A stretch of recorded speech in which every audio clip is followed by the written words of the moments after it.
बिस्मिल्लाहिर्रहमानिर्रहीम। अस्सलाम वालेकुम दोस्तों, मैं हूं इदरीस खान। आप मेरा यूट्यूब फेसबुक पेज देख रहे हैं। वो चैंपियन जो असूलों के चैंपियन थे, हमेशा जो है असूलों की बात करते थे, अवाम की बात करते थे। आज वो जिस तरह से एक मुझे का खेज बहाना बनाकर जिस तरह से बेंच से अलग हुए हैं, जिस तरह से उन्होंने केस सुनने से माजरत की है, उसके बाद ऐसे लगता है कि ये सब गोलमाल था।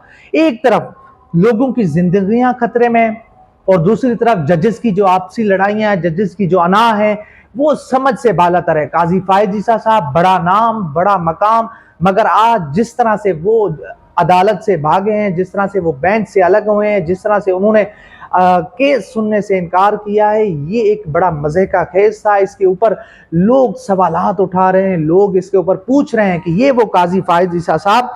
इस हवाले से जो अमीर अब्बास साहब हैं, सीनियर सहाफ़ी हैं, सीनियर एंकर पर्सन हैं, वो लिखते हैं कि जमहूरियत और आइन का सबसे बड़ा चैंपियन कहलाने वाला जज जमहूरियत और आइन की सरबुलंदी के लिए तारीख के अहम तरीन मुकदमे से मुझे का खेज बहाने बनाकर बेंच से अलहदा हो गया है। ये पड़े हैं इस मुल्क के असूल और असूलों के चैंपियन। सब गोलमाल है, सब जाती मफादात हैं। यहाँ अच्छी अच्छी बातें सिर्फ मंजन की तरह बेची जाती हैं। तो आज यही हुआ। जस्टिस काजी फायद ईसा साहब आज ऐसे लग रहा था कि वो केस की समाअत नहीं कर रहे, बल्कि प्रेस कॉन्फ्रेंस कर रहे हैं। वो अपने ही जजेस साहब को धो रहे थे, अपनी ही जो उनके मसाइल थे, जो अपनी ही अना की तस्कीन के लिए आज उन्होंने बातें की। आज उन्होंने कहा कि जी ये हो गया, वो हो गया।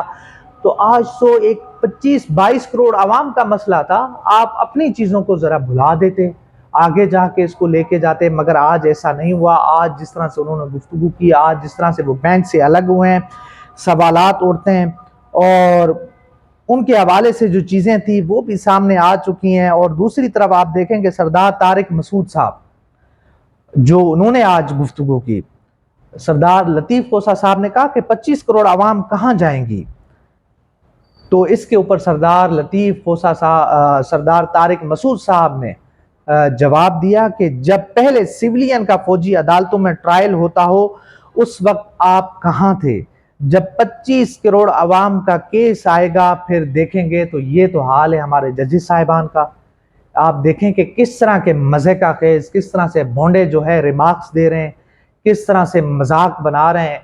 तो ये एक बड़ी एक संगीन चीज़ें हैं। आप देख रहे हैं कि हमारी अदालतों की तरफ से, अदालतों के ऊपर जो है लोगों का एक तरह से ईमान उठ चुका है।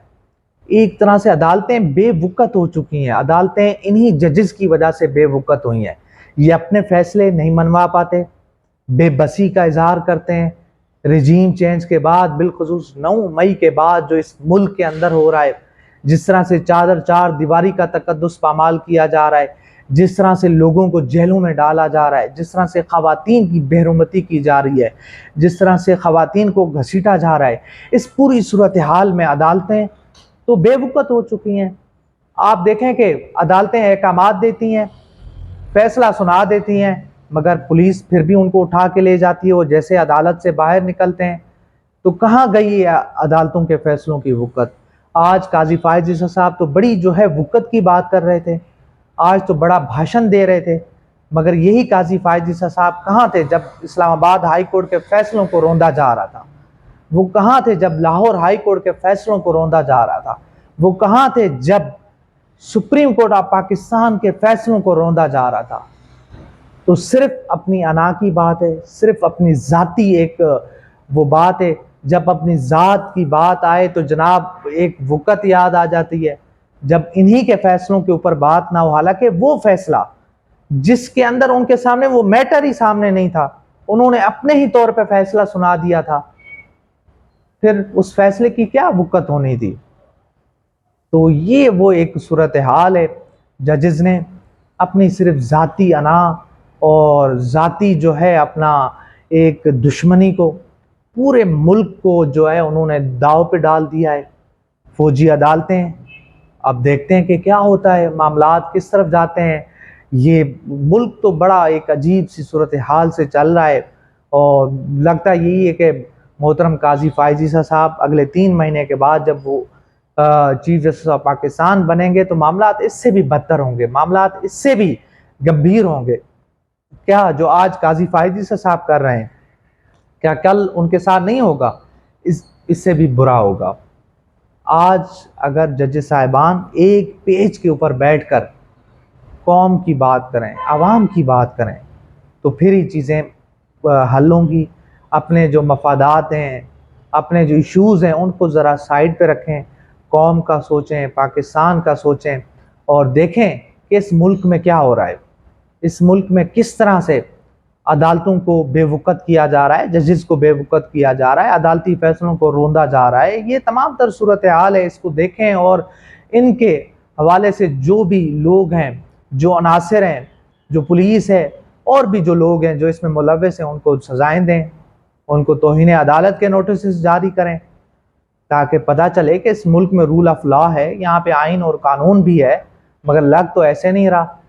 قاضی فائز عیسی صاحب اٹھ کر چلے جاتے ہیں اور ایک بڑی دھواں دار پریس کانفرنس کر کے، ویسے بھی قاضی فائز عیسی صاحب کو پریس کانفرنس کرنے کا شوق ہے، اور آگے ہم 3 مہینے کے بعد انشاءاللہ ہم دیکھیں گے تو روزانہ ایک پریس کانفرنس ہوگی اور روزانہ یہی صورتحال ہوگی، اور آپ افتخار چودھری کو بھی بھول جائیں گے، آپ جسٹس ثاقب نثار کو بھی بھول جائیں گے۔ تو یہ وقت قریب ہے اور آنے والا ہے۔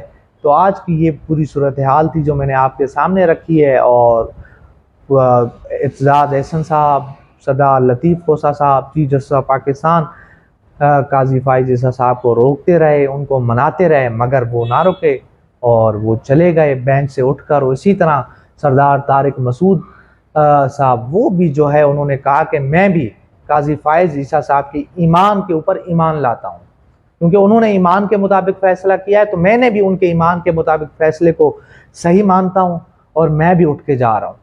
تو یہ تو صورتحال ہے، یہ تو چیزیں ہیں کہ ہمارے جج صاحبان کی، تو عوام ان کے اوپر کیسے یقین کرے گی، عوام ان کے اوپر کیسے ان کے فیصلوں کے اوپر ایمان لائے گی؟ تو یہ اس وقت صورتحال ہے، یہ اس وقت معاملات ہیں جو میں نے آپ کے سامنے رکھے ہیں۔ تو انشاءاللہ ملتے ہیں اگلی ویڈیو میں، تب تک کے لیے اللہ حافظ۔